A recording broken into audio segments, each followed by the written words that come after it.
Check.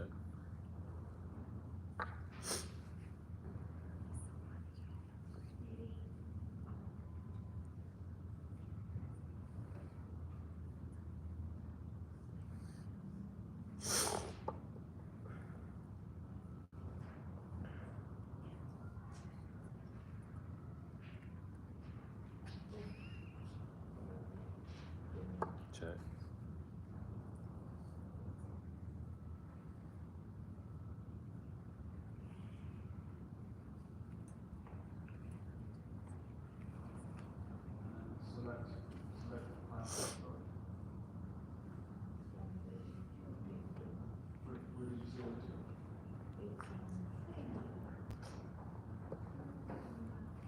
Now you in check. Your king is in check. Because you're the queen. You in check. So you gotta block it.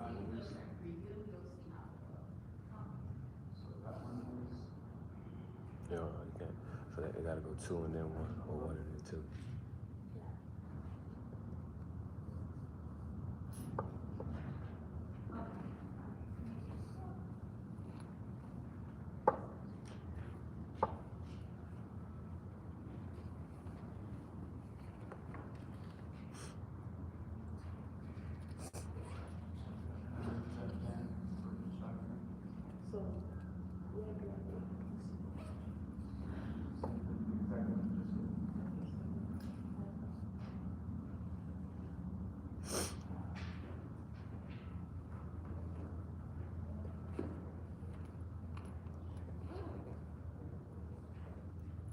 So you can't put it there.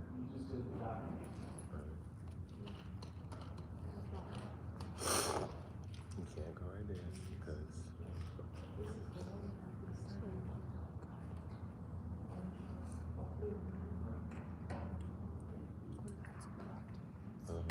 so why are you in check right now?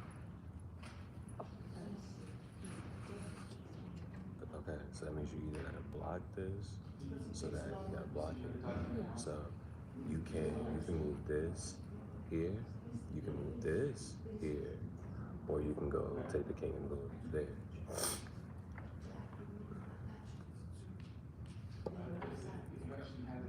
That's a good one.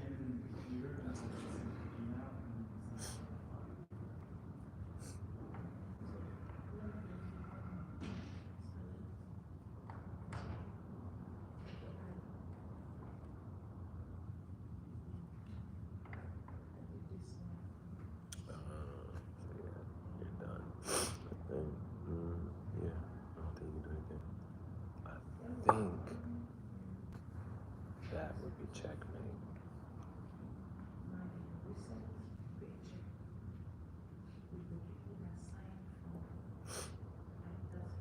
I think it's checkmate. What can you do?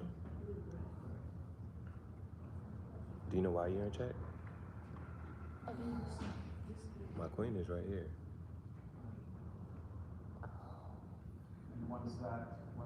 You can't move there, there. You can't move back because you're still being checked. You can't take my queen. And you can't take that because the queen can take that. You can't take the queen because that can take, you know what I'm saying?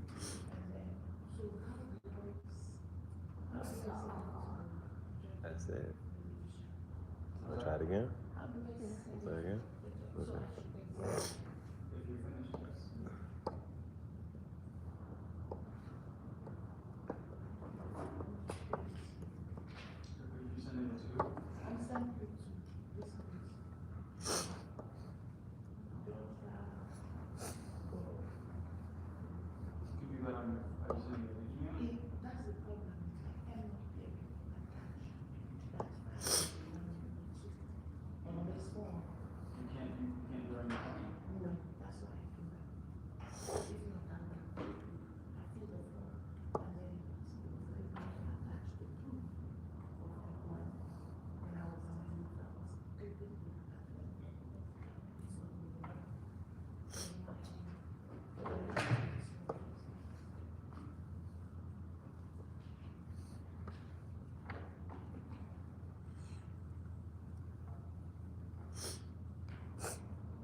You know you can take it, right? If you want to. Yeah. Well, you gotta.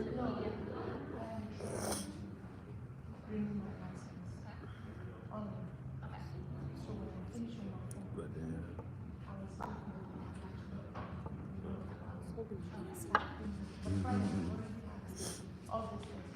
Now you wanna check though. Okay. So you need to attach the documents for your like. Yeah, I have.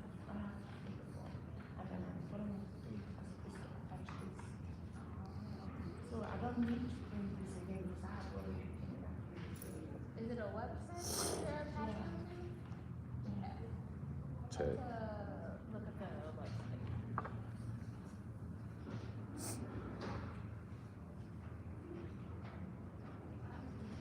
You ain't check.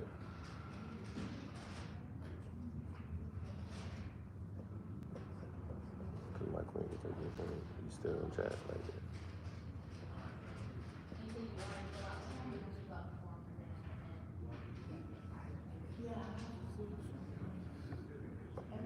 No, I ain't gonna do it like that. Chat.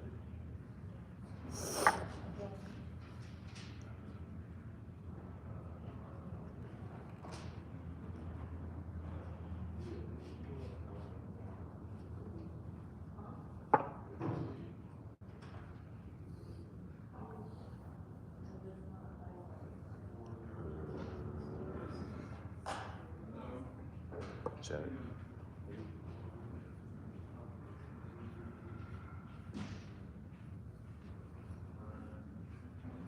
You in chat, cause I can tell you that.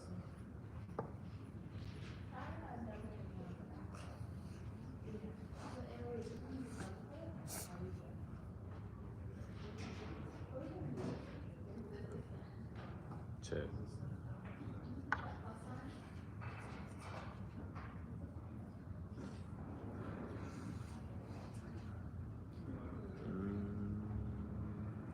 You in check because this can take that.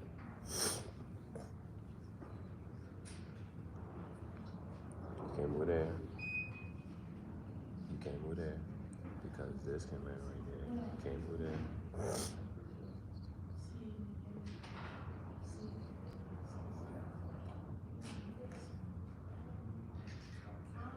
Where was it at? It was right here, right? Yeah. Okay, so you can't move right there because this can take it.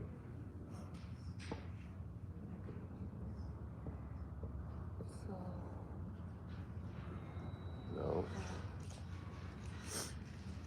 You can't do this because this can go right there. You can move right there. Okay.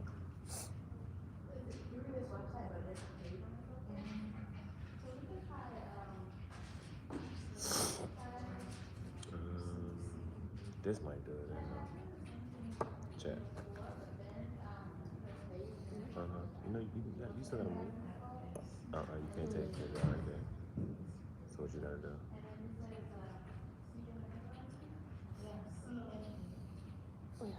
oh yeah. Look. There's a couple things you can do.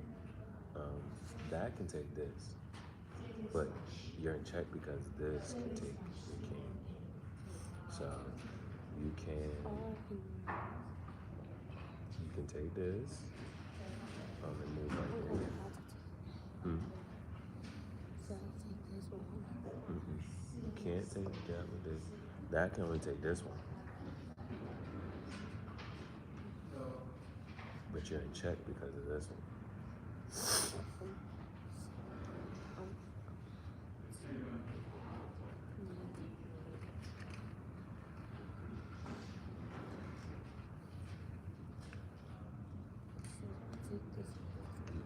You can't take this one, but you can take that. So what? What's it? Yeah, you can't move right there.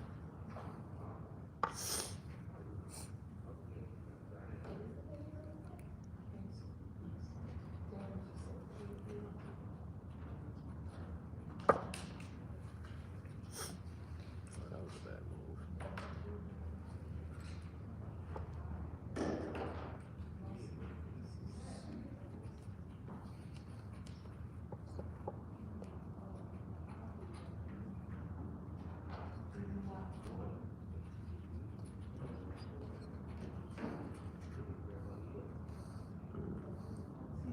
Okay. You know what would have been a better move? Is that your move? You know what would have been better? You know you could have used this to take it. Yeah, I'm gonna do this. Boom. Now you in check. Because this can go right here. So now you're in check again. You gotta move.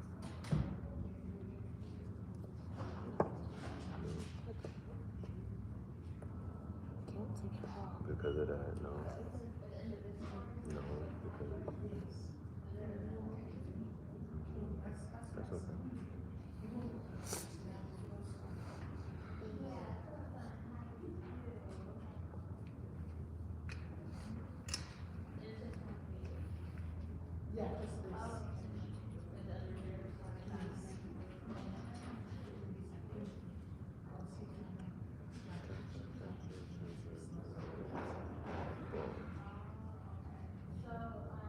Running out of pieces, man.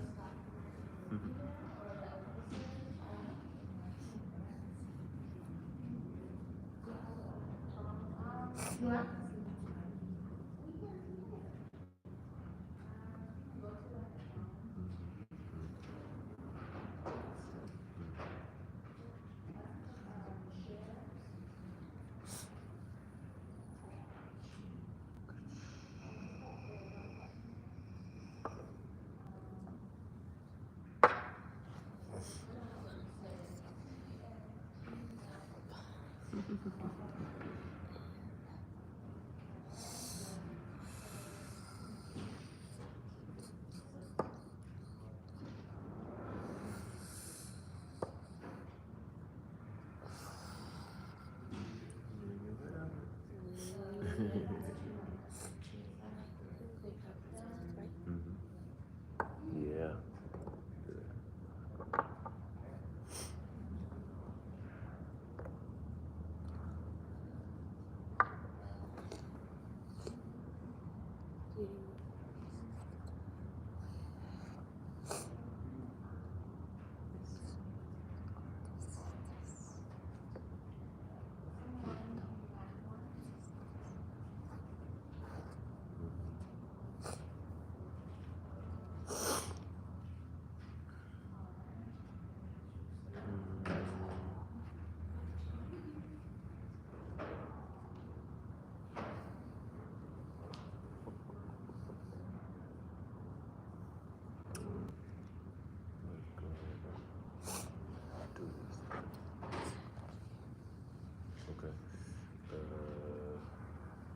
Check.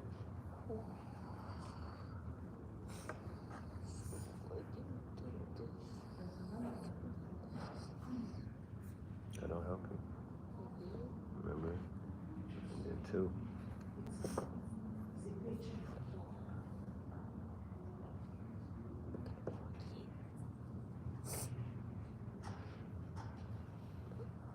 Can't move it down. Cut the nails. I'm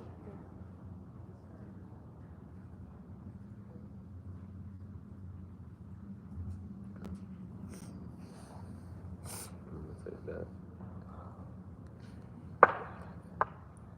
Alright.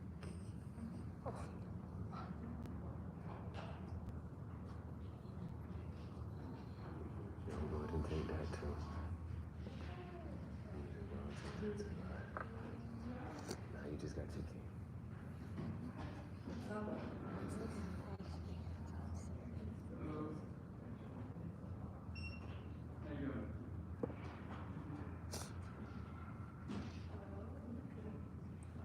Check.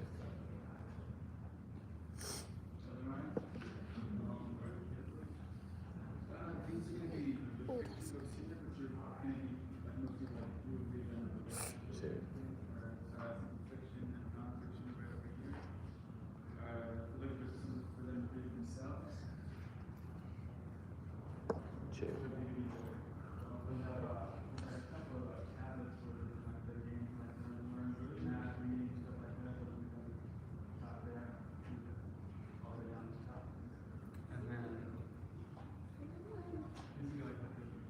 Check.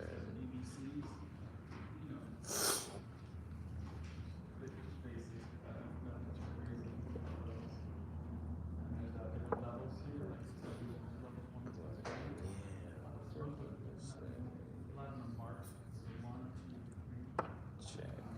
I don't think you're going nowhere now. Where can you go? You can't be next to my kid.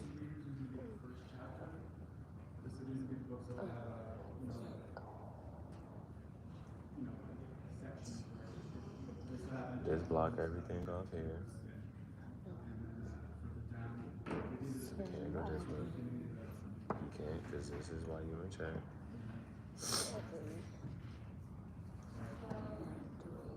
Yeah, that's it. That's it. You gonna do one more? Last one. Alright, last one.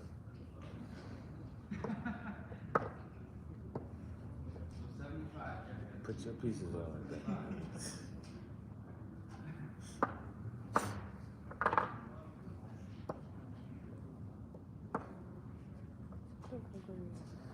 Huh? It's a powerful piece. No, I don't know how it works though. What you mean? I don't know how the thing works though. Yeah, okay. So, which pieces do you know how to do?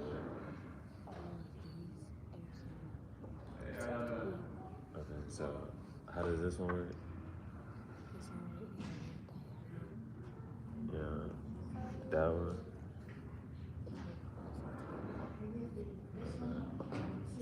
And then, let's say, it'll be, okay, if you got the knight, how many places can this knight be? No, I'm talking, yeah, right here. Let's, this knight right here. Where all can it go?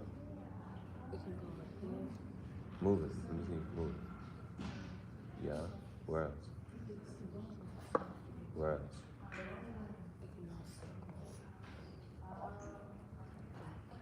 Where else? Where else? It starts here. Where else can it go?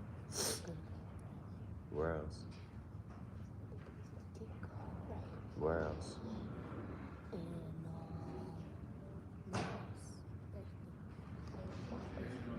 This one, it could here, and it could go right here. The queen, she can go any direction. She can go any like direction. She can go here, she can go forward, any direction, any mind space. Got it. That's why she's powerful.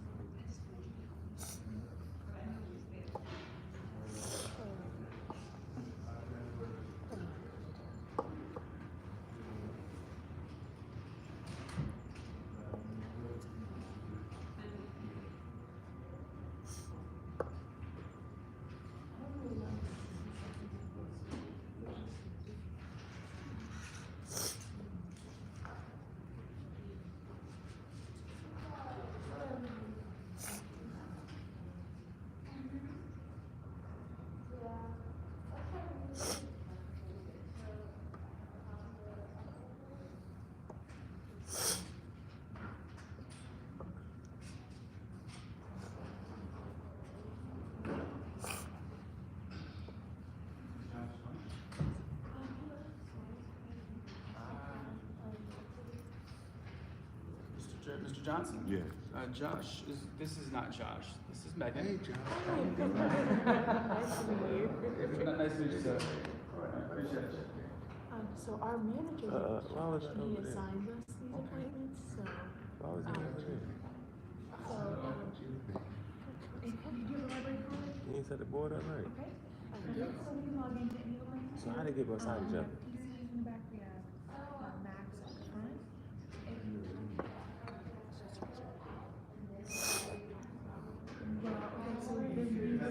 Okay, let's go back. Let's start over.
check.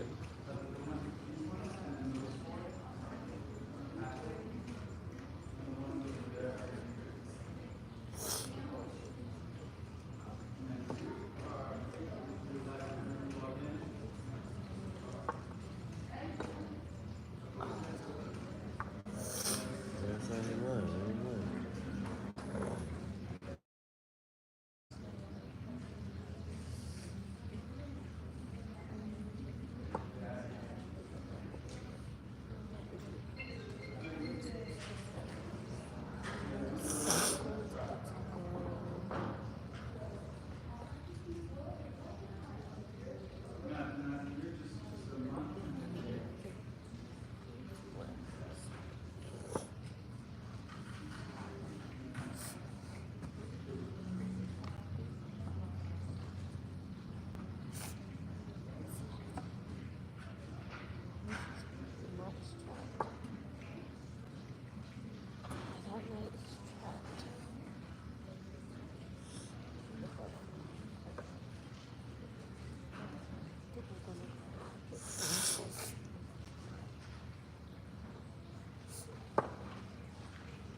Hey.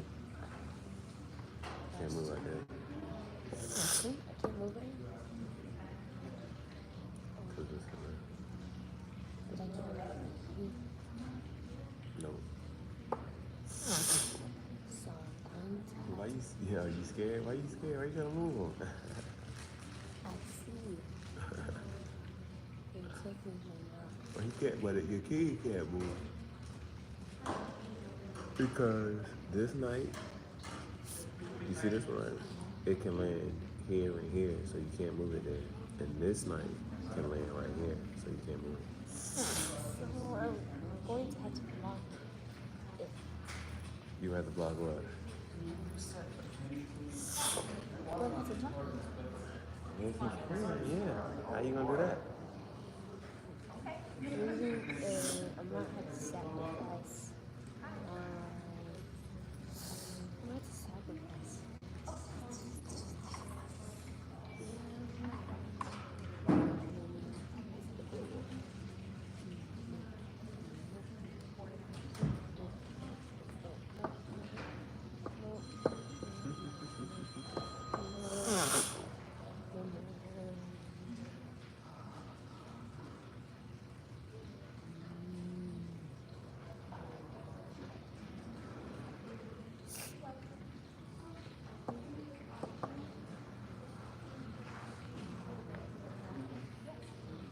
You can't do that. You can't skip over that, please.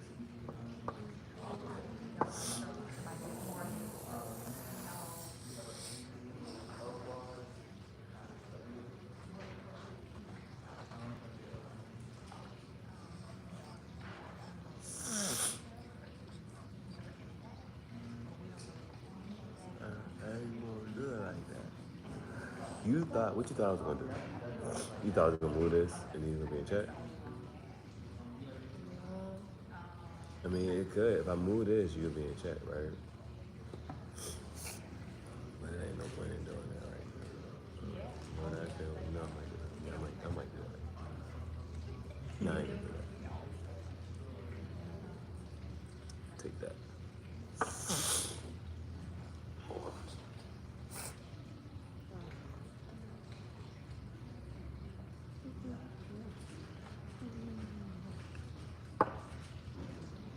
I knew it's in.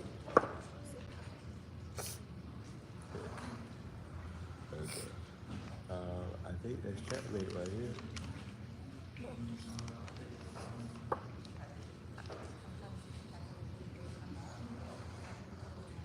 You didn't go nowhere. Huh? can't go nowhere. I think Where?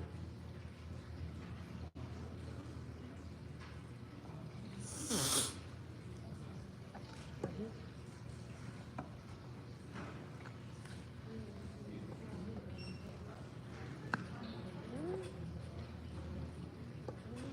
You're done. No. Oh yeah, you can block it. You can't even go right there because it is. Huh? You couldn't even go right there because it is. This can land right there. Remember, this can land right there, and it can land right there. If I can't go like this. Ain't nothing you can do This? because you can't take my plane.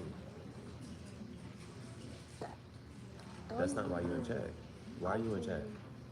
Because Which piece is making you in check right now? Okay.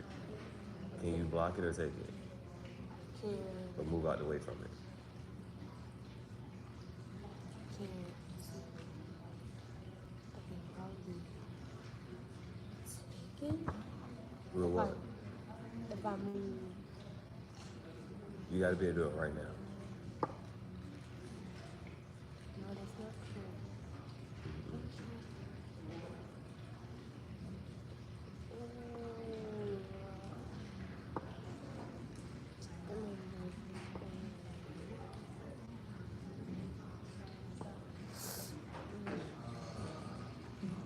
That doesn't block or take my point.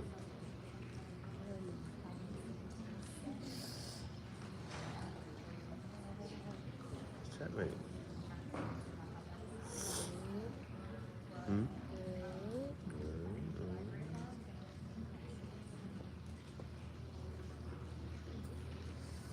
You gotta be able to do it right now. That doesn't block or take my point.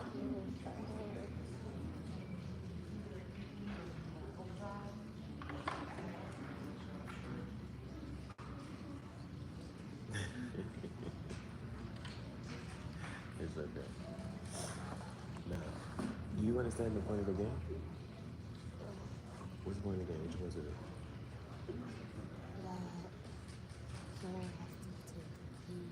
Right. There's nothing much you can do for your king. There's nowhere you can go. You can't take nothing. Well, you can't take the queen. That queen. Because that's why you're in check. So, even if I try to here, You can't move right here. even if I try to take it, Because it is night. Because it is, this can land right here. So that's that why would give me one more choice and I could have. you can't do it right now. You gotta be able to do it right now. Your next move. So this is right here. I just moved this right here. Now, so you're in check. Can you take this? No, because this can go right there. Can you move? You can't move here because you can only move this one. But this can still take it, so you can't move it. You can't move here because this is this can take it and this can take it. So if I did take this, Look, boom.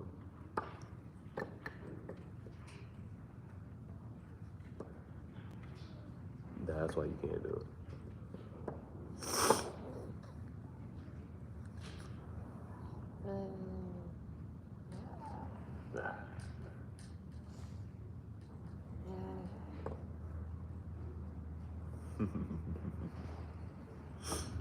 What's your name, man? JR. Jayla? JR. JR? Is that Junior? What's that short for? I just go by JR. But tell me your name. I want to know. Huh? Robert? Yeah. I thought you wanted a name that's hard to say. That's why you go by JR. For me, it's hard to say. For you, it's hard to say? Oh, but you think it'd be hard for me to say? Give me a Just go by chance. JR. Yeah, give me a chance.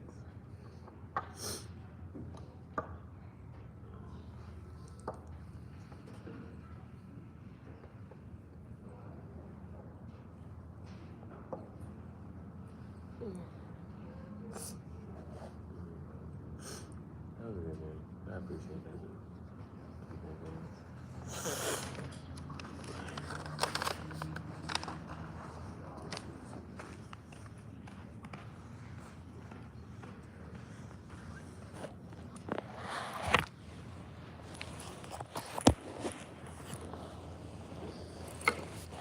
So do you wear green every day, Grandma?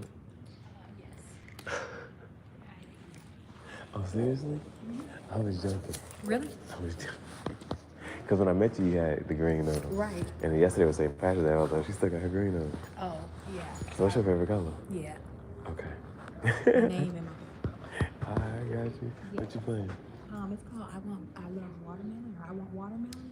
So it's like Tetris, It is, but but it's fruit. uh, You gotta let it connect. So like oranges go with oranges. right. But you can't let it get over the line. Of course not. Right. So it's just very satisfying for me when the fruits merge. Right.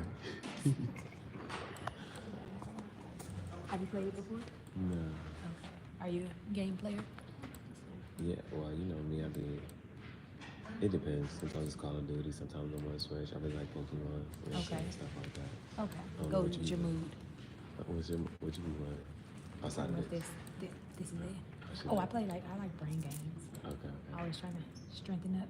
You used to have the DS with the Brain Academy thing? No, I don't really play like video games. I used to do something on my phone. It's called Explore. No, what is it called? It's called Elevate. So every day it's just like different word games and brain game, memory games.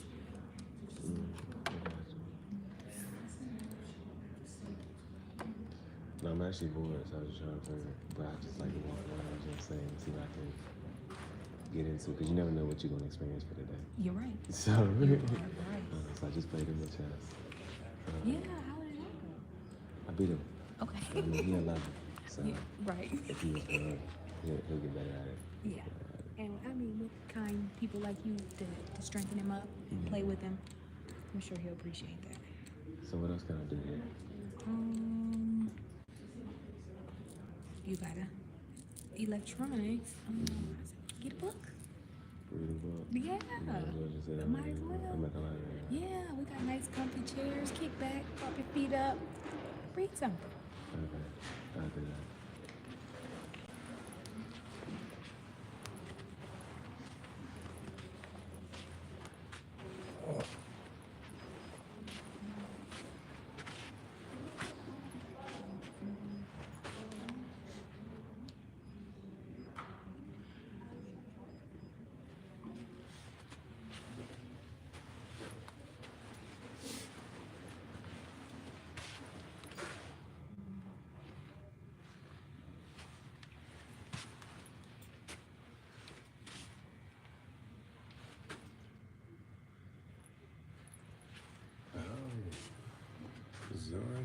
Hurston hitting a straight lick with a crooked stick.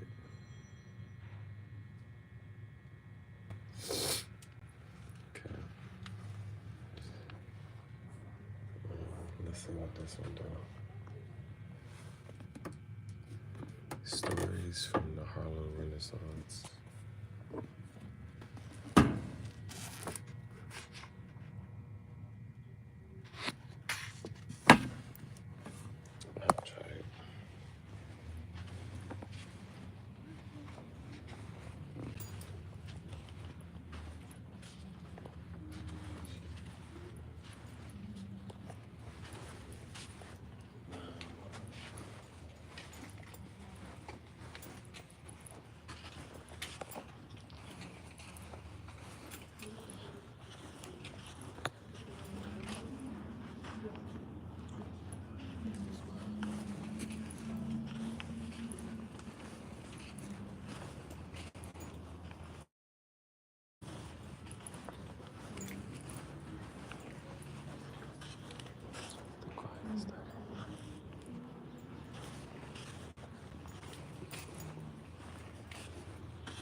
Zora Neale Hurston, Hitting a Straight Leg with a Crooked Stick, Stories from the Harlem Renaissance.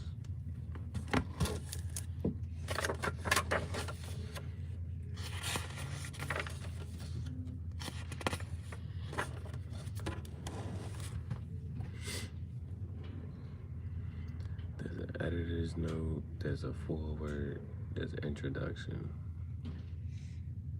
So I think I'm gonna just jump to the stories. It starts on page 63. So we're gonna jump to page 63. The first one is John Redding Goes to Sea, page 63. Let's go.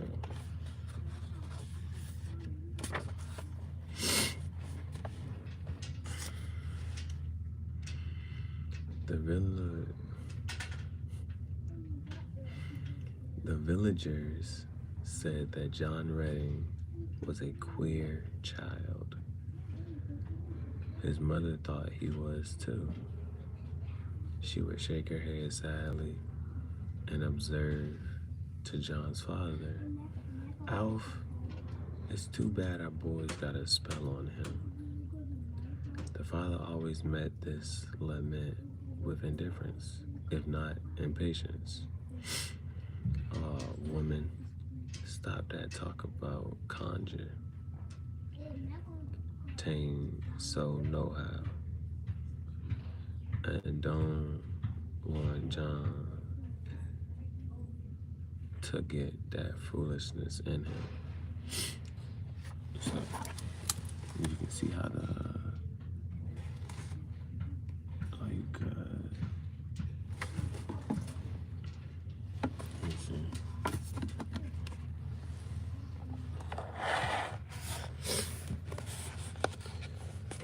so you can see it. So it's right there. "Oh, woman, stop that talk about conjure. Tain't so know how. And don't want John to get that foolishness in him. 'Cause you always tries to know more than me. But I ain't so ignorant. I knows a heap myself. Many and many's the people been drove out their senses by conjuration, or read to deet by witches." I don't know what that means, read to deet by witches. "I keep on telling you, woman, tain't so. Believe it all you want to, but don't you tell my son none of it." Perhaps 10-year-old John was puzzling to the simple folk there in the Florida woods, for he was an imaginative child and fond of daydreams. The St. John River flowed a scarce 300 feet from his back door. On its banks, at this point, grew numerous palms, luxuriant magnolias, and bay trees with a dense undergrowth of ferns, cattails, and rope grass. On the bosom of the stream float millions of delicately colored hyacinths. I don't know what that word means. The little brown boy loved to wander down to the water's edge and cast in dry twigs and watch them sail away downstream to Jacksonville, the sea, and the wide world, and John Redding wanted to follow them. Sometimes in his dreams, he was a prince, riding away in a gorgeous carriage. Often, he was a knight, bestride a fiery charger prancing down the white shell road that led to distant lands. At other times, he was a steamboat captain, piloting his craft down the St. John River to where the sky seemed to touch the water. No matter what he dreamed or whom he fancied himself to be,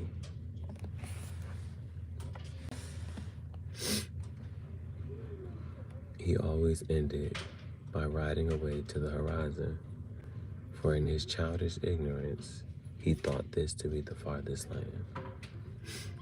But these twigs, which John called his ships, did not always sail away.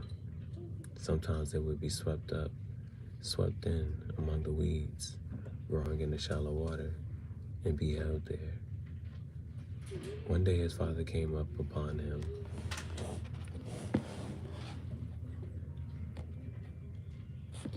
scolding the weeds for stopping his seagoing vessels.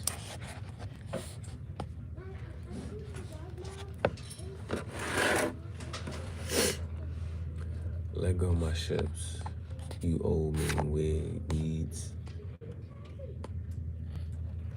Let go my ships, you old mean weeds, you, John screamed and stamped impotently. They wants to go away, you let them go on. Alfred laid his hands on his son's head lovingly. What's the matter, son? My ships, Pa, the child answered, weeping. I throwed them in to go way off, and them old weeds won't let them. Well, don't cry. I thought you was a grown-up man. Men don't cry like babies.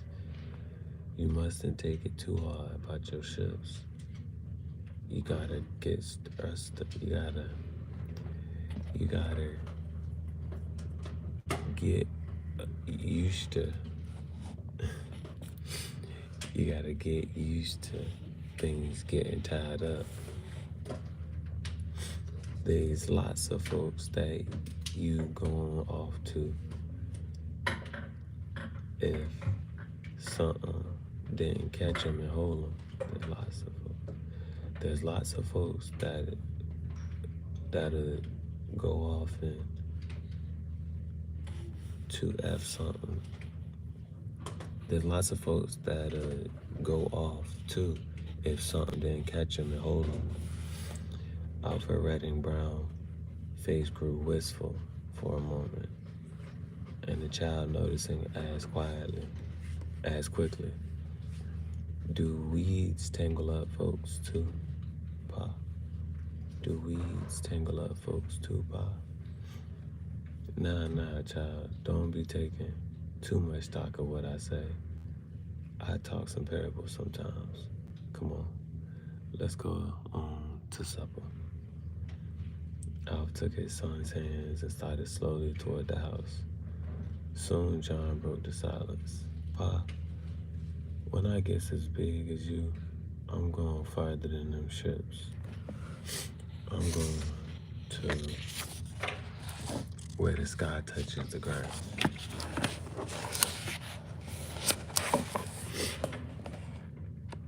Well, son, when I was a boy, I said I was going too, but here I am. I hopes you have better luck than I had. Pa, I bet you ain't seen something in the woods that you ain't seen. What? See that tallest pine tree over there? How it looks like a skull with a crown on? Yes, indeed, said the father, looking toward the tree designated. It do look like a skull since you called my attention to it. You imagine lots of things nobody ever did, son. Sometimes, Pa, that old tree waves to me just after the sun goes down and makes me sad and scared too. I expect you scared off of the dark. I expect you scared of the dark. That's all, sonny. When you get bigger, you won't be think of such. Hand in hand, these two trudged across the plowed land and up to the house. The child dreaming of the days when he should wander to far countries, and the man of the days when he might have and thus they entered the kitchen.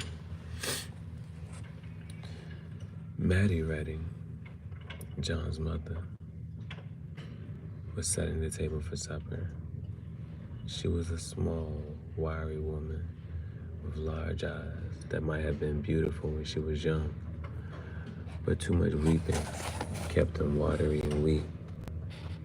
Maddie, Alf began as he took place at the table. Don't you know our boy is different from any other child around here? He knows he's going to see when he gets grown, and I reckon I'll let him.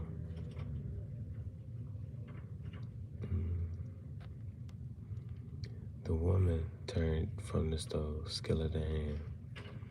Alf, you ain't going crazy, is you? John can't help wanting to stray off, 'cause he got a spell on him. But you ought to be ashamed to be encouraging him. Ain't I done told you 40 times not to talk that low-life mess in front of my boy? Well, if tain't no conjure in the world, how come Mitch Potts been laying on his back 6 months and the doctor can't do nothing? I'm no good. How come Mitch Potts been laying on his back 6 months and the doctor can't do? I'm no good. Answer me that. The very night John was born, Granny seed old witch Judy Davis creeping out this yard. You knows that. Oh my goodness, okay. The very night John was born, Granny saw old witch Judy Davis creeping out of this yard. You know, she has sort of fixed me for marrying you away from her daughter Edna. She put travel dust down for my child. That's what she done. To make him walk away from me. And ever since he's been able to crawl, he been trying to go. Maddie, a man don't need no travel dust to make him want to hit the road. It just comes natural for a man to travel. They all wants to go at some point or other, but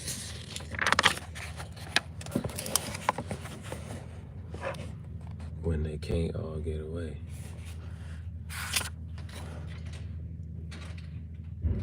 They all wants to go at some time or other, but they can't all get away. I wants my John to go on and see, 'cause I wanted to go on myself. When he comes back, I can see them firm places with his eyes. He can't help wanting to go, 'cause he's a man child. Mrs. Redding promptly went off into a fit of weeping, but the man and boy ate supper unmoved. 12 years of married life had taught Alfred that, far from being miserable when she wept, his wife was enjoying a bit of self-pity. Thus, John Redding grew to manhood, playing, studying, and dreaming.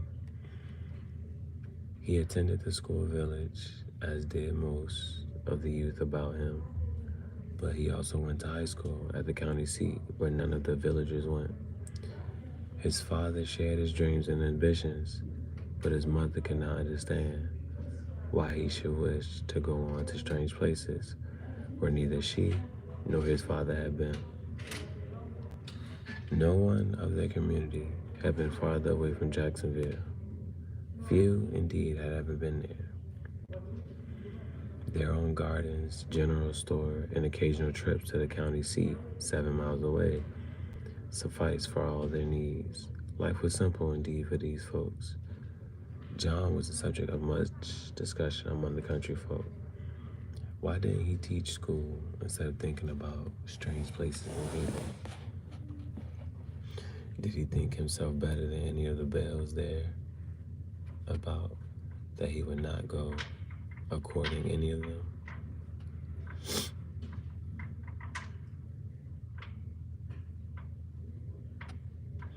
He must be fixed, as his mother claimed.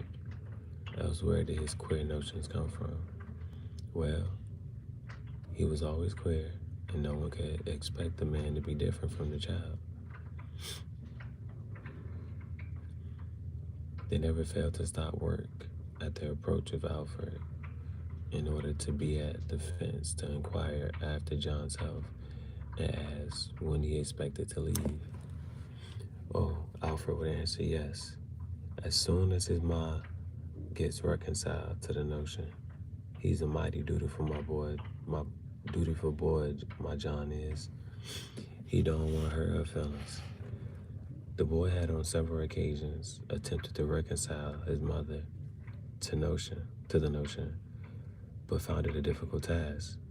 Maddie always took refuge in self-pity and tears. Her son's desires were incomprehensible to her, that was all. She did not want to hurt him. It was love, mother love, that made her cling so desperately to John. Lord knows she was I never was that happy, and I never expects to be. And from your actions, put in Alfred hotly, you's determined not to be. That's right, Alfred. Go on and abuse me. You always does. And I know I'm being ignorant and all that, but this my son. I bred him and born him. He can't help from wanting to go roving, travel. He can't help from wanting to go roving because travel dust been put down for him. But maybe we can cure him by discouraging the idea. Well, I want my son to go, and he wants to go too. He's a man now, Maddie, and we must let John hold his own role. If it's traveling, 'twon't be long. He'll come back to us better than he went off. Anyhow, he'll learn that folks is human all over the world. He'll come back to us better than he went off. Anyhow, he'll learn that folks is human all over the world. That's worth a lot to know, and it's worth going a long way to find out. What do you say, son? Mama, John began slowly. It hurts me to see you so troubled over me going away, but I feel that I must go. I'm stagnating here. This indolent atmosphere will stifle every bit of ambition that's in me. Let me go, Mama, please. Where is there here for me? Give me 2 or 3 years to look around, and I'll be back here with you and Papa, and I'll never leave you again, Mama. Please let me go. Now, John, it's better for you to stay here and take over the school. Why won't you marry and settle down? I'm sorry, Mama, that you won't consent. I'm going nonetheless. John, my boy, you wouldn't kill your poor old mama, would you? Come kiss me, son. The boy flung his arms about his mother and held her closely while she sobbed on his breast. To all of her pleas, however, he answered that he must go. I'll stay at home this year, Mama. Then I'll go for a while, but it won't be long. I'll come back and make you and Pa oh so very happy. Do you agree, Mama dear? I reckon there ain't nothing tall for me to do else. Things went on very well around the Redding home for some time. During the day, John helped his father about the farm and read a great deal at night. Then the unexpected happened. John married Stella Canty, a neighbor's daughter. The courtship was brief but ardent, on John's part at least. He danced with Stella at a candy pulling, walked with her home, and in 3 weeks declared himself Mrs. Redding.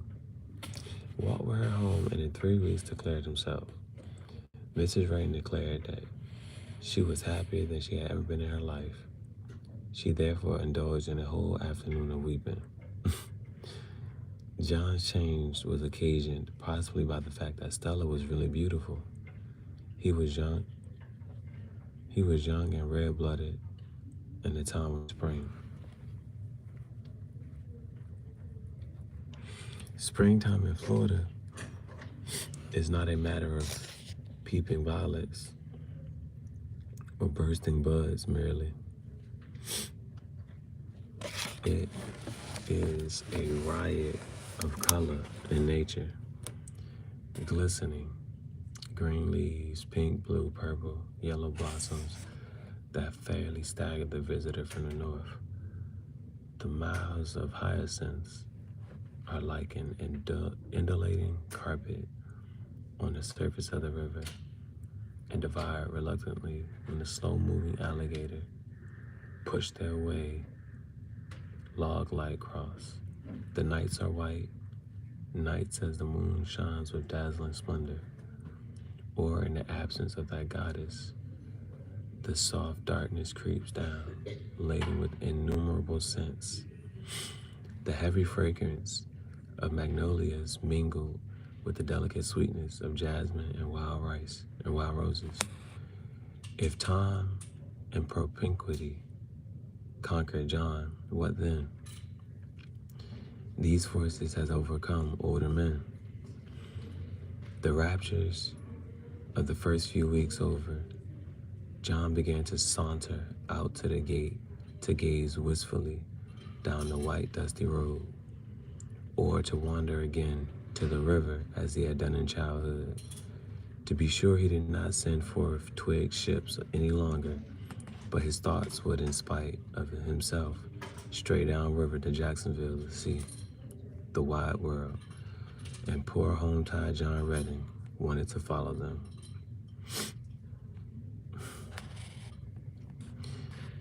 He grew silent and pensive. Maddie accounted for this by her ever-ready explanation of conjuration.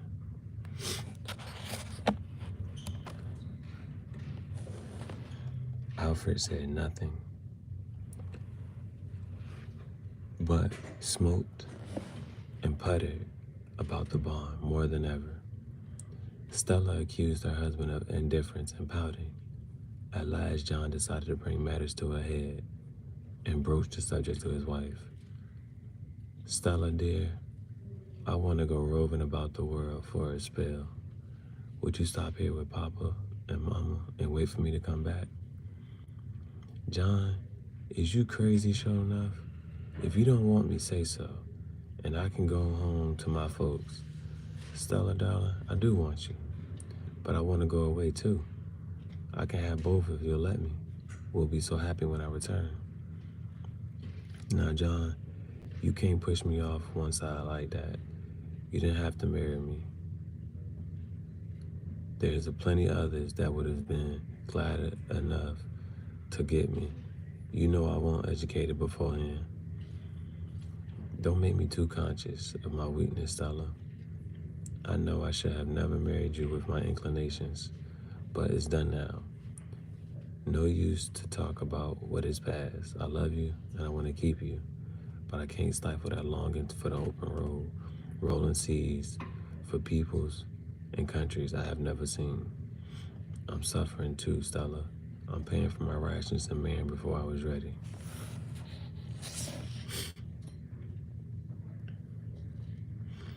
I'm not trying to shirk my duty. You'll be well taken care of. In the meanwhile, John, folks always said you was queer and told me not to marry you, but I just loved you so I couldn't help it. And now they think you wants to sneak off and leave me. But I'm coming back, darling. Listen, Stella, but the girl would not. Maddie came in and Stella fell into her arms weeping. John's mother immediately took up arms against them. The two women carried on such an effective war against him for the next few days that finally Alfred was forced to take his son's part. Maddie, let the boy alone, I tell you. If he was a homebody, he'd be drove away by you all's racket. Well, Alf, that's all we grown women can do. We want our husbands and our sons. John's got a wife now, and he ain't got no business talking about going somewhere. I allowed that marrying Stella would settle him. Yes, that's all you women study about, settling some man. You takes all that to get up out of him.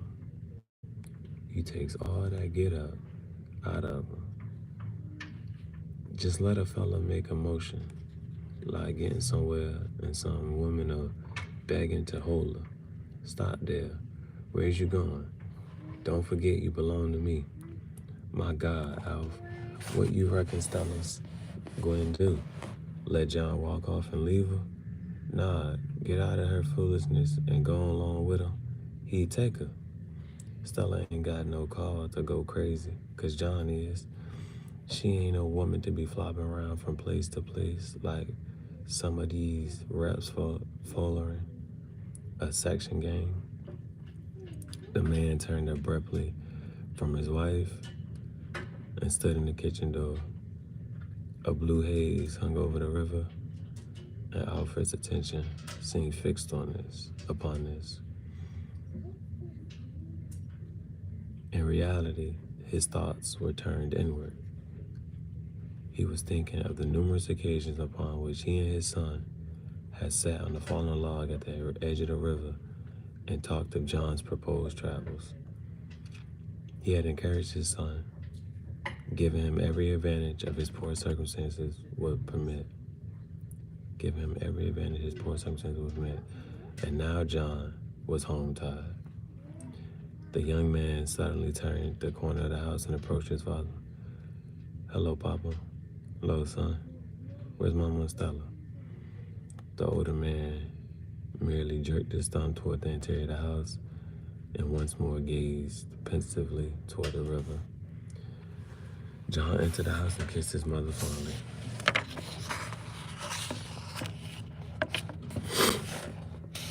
Good news, Mama. Great news, Mama. What now? Got a chance to join the Navy, Mama, and go all around the world. Ain't that grand? John, you surely ain't gonna leave me and Stella, is you? Yes, I think I am. I know how both of you feel, but I know how I feel also. You preach to me the gospel of self-sacrifice for the happiness of others, but you are unwilling to practice any of it yourself. Stella can stay here. I ain't gonna support her and spend all the time I can with her. I'm going. That's settled. I want you to go with your blessing. I want to go with your blessing. I want to do something worthy of a strong man. I have done nothing so far but look to you and Papa for everything. Let me learn to strive and think. In short, be a man. Nah, John, I'll never.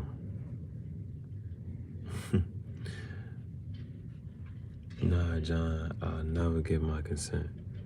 I know you's hard-headed, just like your pa. But if you leave this place over my head, I never want you to come back here no more. If I was laid on the cooling board, I don't want you standing over me, young man. Don't never come near my grave, you ungrateful wretch. Mrs. Redding arose and flung out the room. For once, she was too incensed to cry. John stood in his tracks, his eyes dilated with terror at his mother's pronouncement. Alfred, too, was moved. Mrs. Redding banged the bedroom door violently and startled John slightly. Alfred took his son's arm softly. Come, son, let's go down to the river. At the water's edge, they halted for a short space before sitting themselves on a log. The sun was setting in a purple cloud. Hundreds of mosquito hawks darted here and there, catching gnats and being themselves caught by the lightning-swift bull bats. John abstractedly snapped into the stalk of a slender young babu. Taking no note of what he was doing, he broke it into shorter lengths and tossed them singly into the stream. The old man watched him silently for a while, but finally he said, "Oh yes, my boy, some ships get tangled in the weeds." "Yes, Papa, they certainly do. I guess I'm beaten. Might as well surrender." Never say die. You never can tell what will happen. What can happen? I have courage enough to make things happen, but what can I do against Mama? What man wants to go on a long journey with his mother's curses ringing in his ears? She doesn't understand. I'll wait another year, but I'm going because I must. Alfred threw an arm about his son's neck and drew him nearer, but he quickly removed it. Both men instantly drew apart, ashamed for having been so demonstrative. The father looked off to the wood lot and asked with a reminiscent smile, "Son, do you remember showing me the tree that looked like a skeleton head?" "Yes, I do. It's still there. I look at it sometimes when things have become too painful for me at the house. And I run down here to cool off and think. You was always imagining things, John. Things that nobody else ever thought of. Oh yes, I'm a dreamer. I have such wonderfully complete dreams, Papa. They never come true, but even as my dreams fades, I have others." The men arose without more conversation. Possibly they feared to trust themselves to speech. As they walked leisurely toward the house, Alfred remarked the freshness of the breeze. "It's about time the rain sets in," added his son. "The year is wearing on." After a gloomy supper, John strolled out into the spacious front yard and seated himself beneath the chinaberry tree. The breeze had grown a trifle stronger since sunset and continued down from the southwest. Maddie and Stella sat on the deep front porch, but Alfred joined John underneath the tree. The family was divided in two armed camps, and hostilities had reached that stage where no quarter could be asked or given. About 9 o'clock, an automobile came flying down the dusty road and halted at the gate. A white man slammed the gate and hurried up the walk towards the house, but stopped abruptly before the men under the chinaberry tree. It was Mr. Hill, the builder of the new bridge that spanned the river. "Howdy, John. Howdy, Alf. I'm mighty glad I found you. I am in trouble." "Well now, Mr. Hill," answered Alfred slowly but pleasantly. "We're glad you found us too. What trouble could you have? What trouble could you be having now?" "It's the bridge. The weather bureau says that the rains will be upon us in 48 hours. If it catches the bridge as it is now, I'm afraid all my work of the past 5 months will be swept away. To say nothing of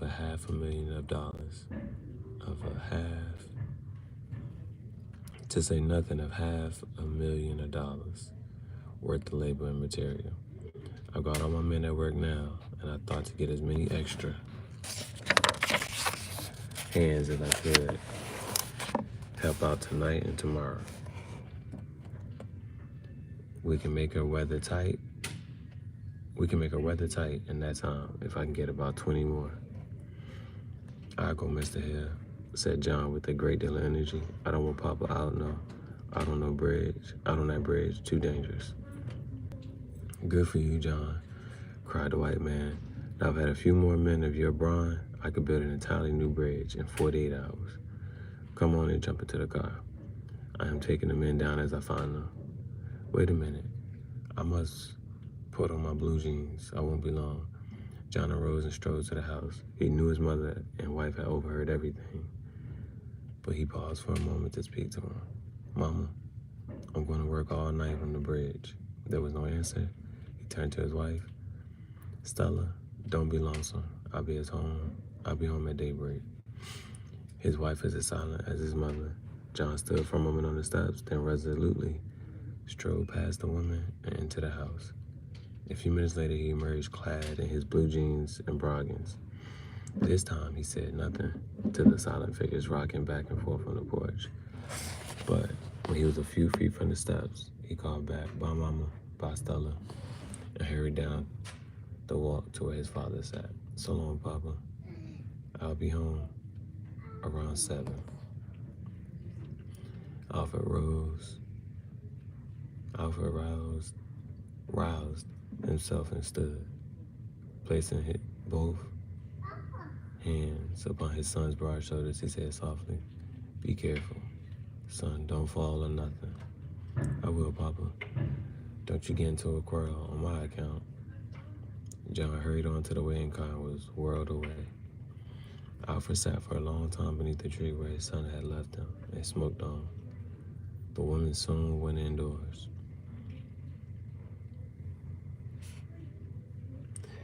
We guys already playing. You got to scroll back to the beginning of the live.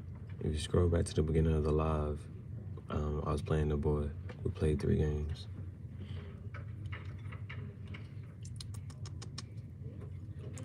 The woman soon went indoors. On the night breeze were born the mingled scents of jasmine, of roses, of damp earth, of the river, of the pine forest nearby. I won all 3. A solitary whippoorwill sent forth his plaintive call. From the nearby shrubbery, a giant owl hooted and screeched from the woodlot. The calf confined in the barn bleated and was answered by his mother's sympathetic moo from his pen. Around 10 o'clock, the breeze freshened, growing stiffer until midnight, when it became a gale. Alfred fastened the doors and bolted the wooden shutters at the windows. The 3 persons sat about a round table in the kitchen, upon which stood a bulky kerosene lamp, flickering and sputtering in the wind that came through the numerous cracks in the walls. The wind rushed down the chimney, blowing puffs of ashes about the room. It banged the cooking utensils on the walls. The drinking gourd hanging outside the door played a weird tattoo, hollow and unearthly, against the thin wooden wall.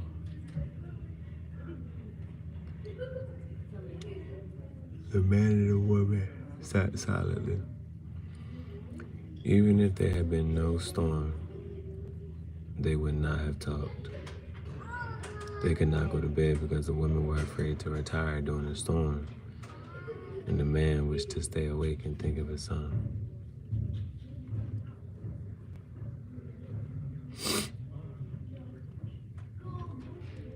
Thus they sat. The woman hot with resentment toward the man and terrified by the storm. The man horribly mindful of the tempest, but eating his heart out in pity for his boy. Time wore heavily on, and now a new element of terror was added.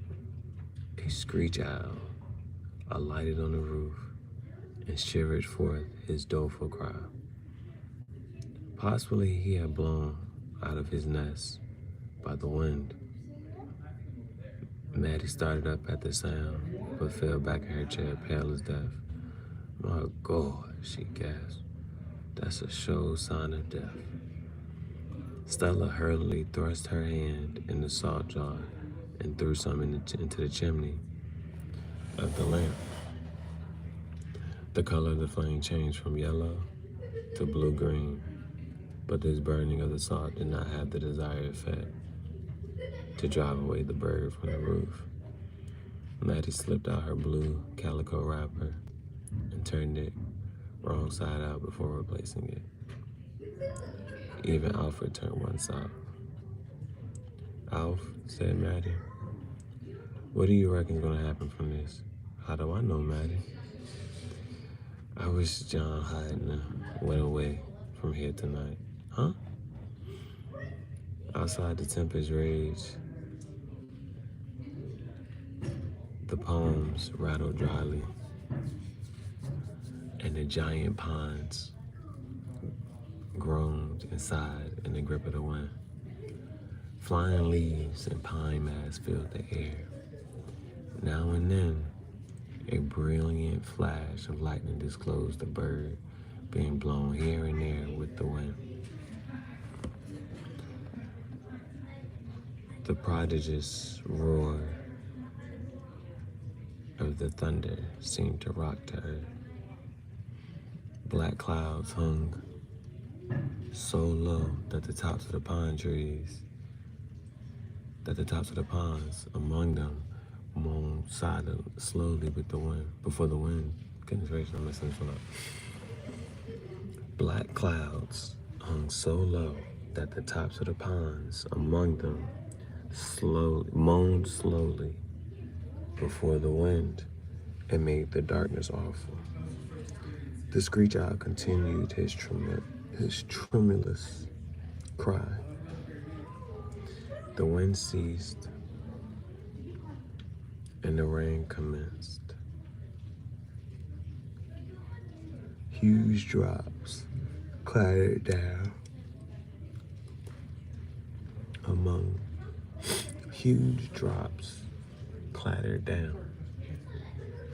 upon the shingle roof like buckshot and ran from the eaves in torrents. It entered the house through the cracks in the walls and under the doors. It was a deluge in volume and force, but subsided before morning. The sun came up brightly on the havoc of the wind and rain, calling forth millions of feathered creatures. The white sand everywhere was full of tiny cups.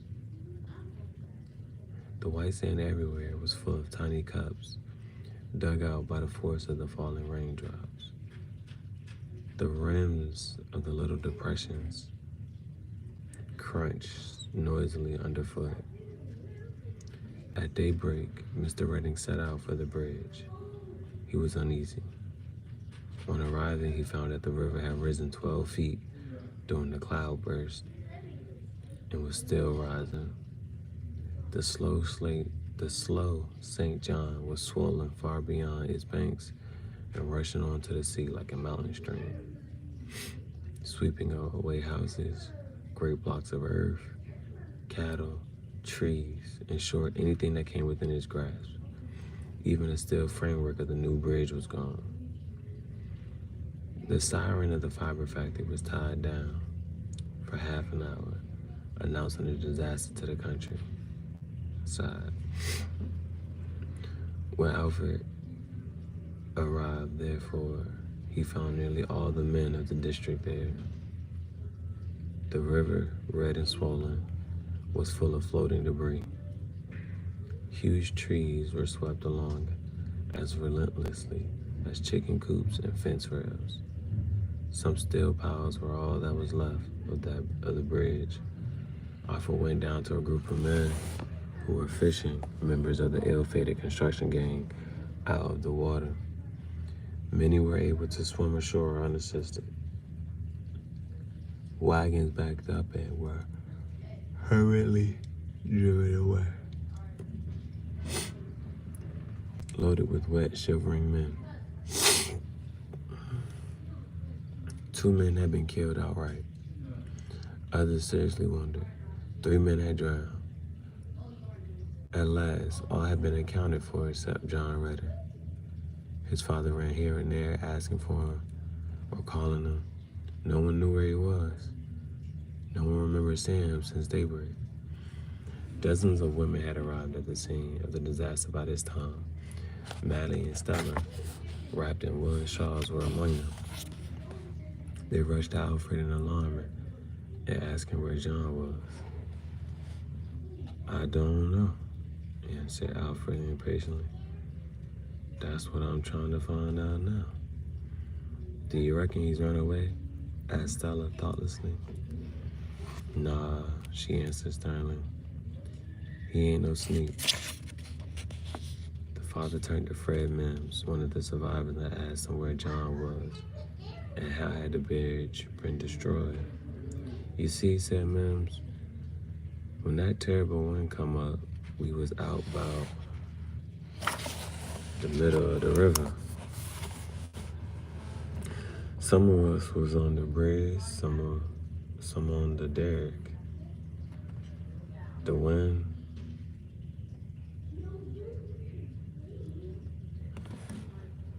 blew so hard we could scarcely stand, and Miss Hill told us to sit down for a spill. He's afraid some of us might go overboard. Then all of a sudden the lights went out. Guess that's where wires was blowed up. Guess the wires was blown down. I'm messing up. Then all of a sudden the lights went out. Guess the wires was blowed down. We was all scared to move for slipping overboard. Then that rain commenced, and I never see such a downpour since the flood. We sat there and someone began to pray. Lord, how we to pray to be spared? Lord, how we did pray to be spared. Then somebody raised a song and we sung. You hear me? We sung from the bottom of our hearts till daybreak. When the first light come, we couldn't see nothing but fog everywhere. You couldn't tell which was water and which was land. But when the sun come up, the fog began to lift and we could see the water. That fog was so thick and heavy that it was hugging that river like a winding sheet. And when it rose, we saw that the river had rose way up during the rain. My God, Alfred was running high. So high it nearly touched the bridge and red as blood. So much clay, from land she done overflowed. Coming down streams as fast as press train was 3 big pine trees. The first one wasn't 40 feet from us, and there was no chance to do nothing but pray. The first one struck us, and the whole works, and before it could stop shaking, the other 2 hit us, and down we went. I thought I'd never see home again. But Mims, where's John? I ain't seen him off since the log struck us. Maybe he swam ashore. Maybe they picked him up. What's that floating way out there in the water? Alfred shaded his eyes with his guarded brown hands and gazed down to the stream. Sure enough, there was a man floating on a piece of timber. He lay prone upon his back. His arms were outstretched, and the water washed over his brogans. But his feet were lifted out the water. His arms outstretched, and the water washed over his brogans. But his feet were lifted out the water. Whenever the timber was buoyed up by the stream, his blue overalls were nearly torn from his body. A heavy piece of steel or timber had struck him and fallen, for his left leg was laid open by the thrust. A great jagged hole wherein the double fist of a man might be thrust could be plainly seen from the shore.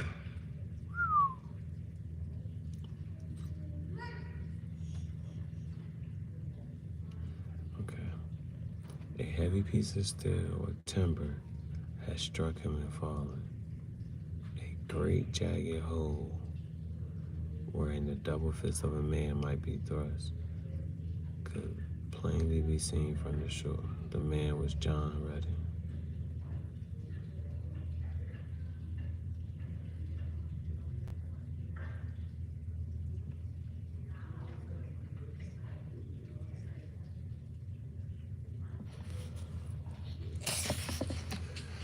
Everyone seemed to see him at once.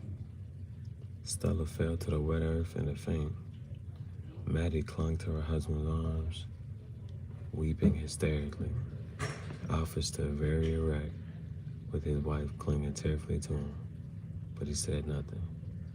A single tear hung on his lashes for a time, then trickled down his wrinkled brown cheek. Alf, Alf, screamed Maddie. There's our son. I know when I heard that owl last night. I see him, Maddie, returned her husband softly. Why is you standing here? Go and get my boy. The men were manning a boat to rescue the remains of John Redding when Alfred spoke again. My poor boy, his dreams never come true. Alf, complained Maddie. Why don't you hurry and get my boy? Don't you see he's floating on off? Her husband paid no attention, but addressed himself to the rescue party. You all stop. Leave my boy go on. Don't stop him. He wants to go. I'm happy.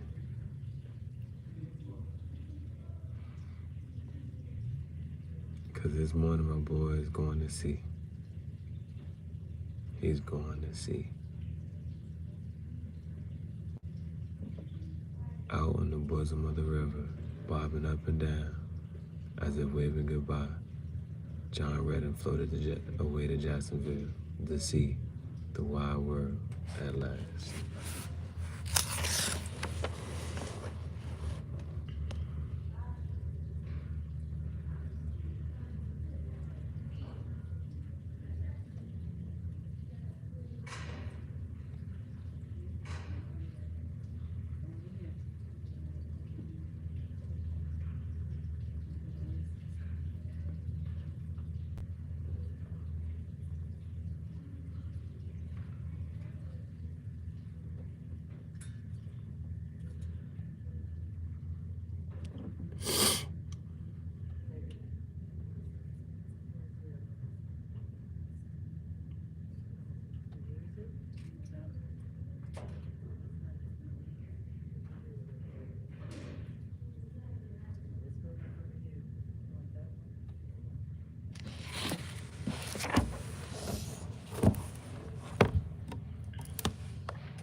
Cry right there. So, it was sad in the sense that, because to bring everything full circle,